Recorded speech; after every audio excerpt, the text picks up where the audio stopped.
बिस्मिल्लाहिर्रहमानिर्रहीम। मुसलमान को जो इस माह में तरबियत दी जाती है वो ये कि हमें उस वक्त उठा दिया जाता है जब सबसे ज़्यादा मीठी नींद आ रही होती है, यानी तहज्जुद के वक्त। एक तरह से हमें तहज्जुद पढ़ने की आदत डलवाई जाती है। अल्लाह ताला ने कुरान मजीद में मुख्तलिफ़ मकामात पर तहज्जुद में उठने वालों की तारीफ़ फरमाई है। मसलन सूरतुल दहर में अपने रब का नाम सुबह शाम याद करो, रात को भी उसके हजूर सजदा रेज़ होकर और रात के तवील औकात में उसकी तस्बीह करते रहो। सूरतुल ज़ारियात में है, वो लोग रातों को कम ही सोते थे और रात के पिछले पहरों में माफ़ी मांगते थे।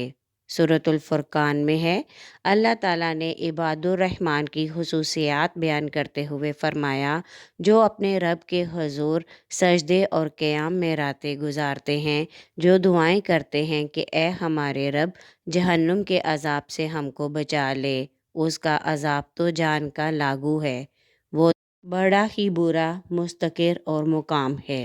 सूरतुल सजदा में है, उनकी पीठें बिस्तरों से अलग रहती हैं, अपने रब को खौफ और तमा के साथ पुकारते हैं। बुखारी और मुस्लिम की हदीस है, हज़रत अबू हुरैरा से रवायत है कि रसूलुल्लाह सल्लल्लाहु अलैहि वसल्लम ने फरमाया, हमारा मालिक और अल्लाह ताला हर रात को जिस वक्त आखिरी तिहाई रात बाकी रह जाती है, आसमान दुनिया की तरफ नुज़ूल फरमाता है और इरशाद फरमाता है, कौन है जो मुझसे दुआ करे और मैं उसकी दुआ कबूल करूं?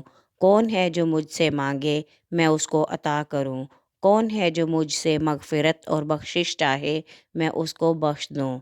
मुस्लिम की एक और हदीस है, हज़रत जाबिर से रवायत है कि मैंने रसूलुल्लाह सल्लल्लाहु अलैहि वसल्लम को इरशाद फरमाते हुए सुना कि रात में एक घड़ी ऐसी है कि जो भी मुसलमान इसमें अल्लाह ताला से दुनिया और आखिरत की भलाई का सवाल करता है तो अल्लाह ताला उसे वो भलाई ज़रूर अता फरमाते हैं, और ये घड़ी पूरी रात में किसी भी लम्हे हो सकती है।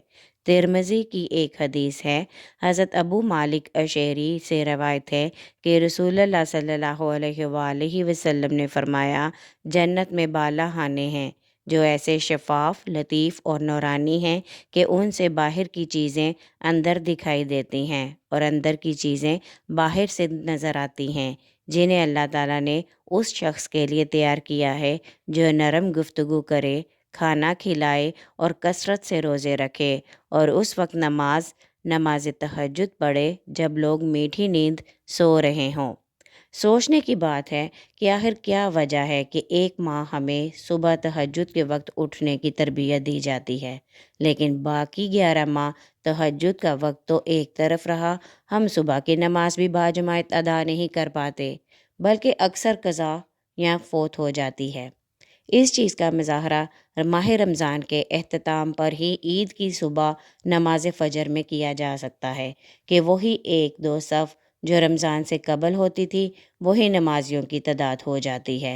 कभी इस बात का जायज़ा लीजिएगा कि आपके इलाका की मस्जिद में नमाज जुम्मा के वक्त कितनी तादाद होती है और उसी मस्जिद में नमाज फ़जर के वक्त नमाजियों की कितनी तादाद होती है।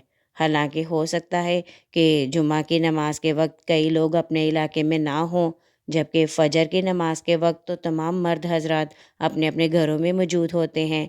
अगर सब के सब फ़जर के वक्त मस्जिद में आ जाएं तो जुम्मा की नमाज से ज़्यादा रश हो सकता है, बल्कि मस्जिदें कम हो जाएं। इसलिए इस रमज़ान में ये इरादा करें कि जैसे पूरे रमज़ान में हम सुबह तहज्जुद के वक्त उठते रहे हैं, वैसे ही बाकी 11 माह भी हम सुबह तहज्जुद की नमाज के लिए कम अज़ कम रोज़ाना, हफ्ते में या महीने में एक बार ज़रूर उठेंगे इंशाअल्लाह। अगर हमारी वीडियो पसंद आए तो लाइक करें, शेयर करें और कमेंट्स में अपनी राय का इजहार ज़रूर किया करें और चैनल को सब्सक्राइब करना हरगिज़ ना भूलिएगा। शुक्रिया।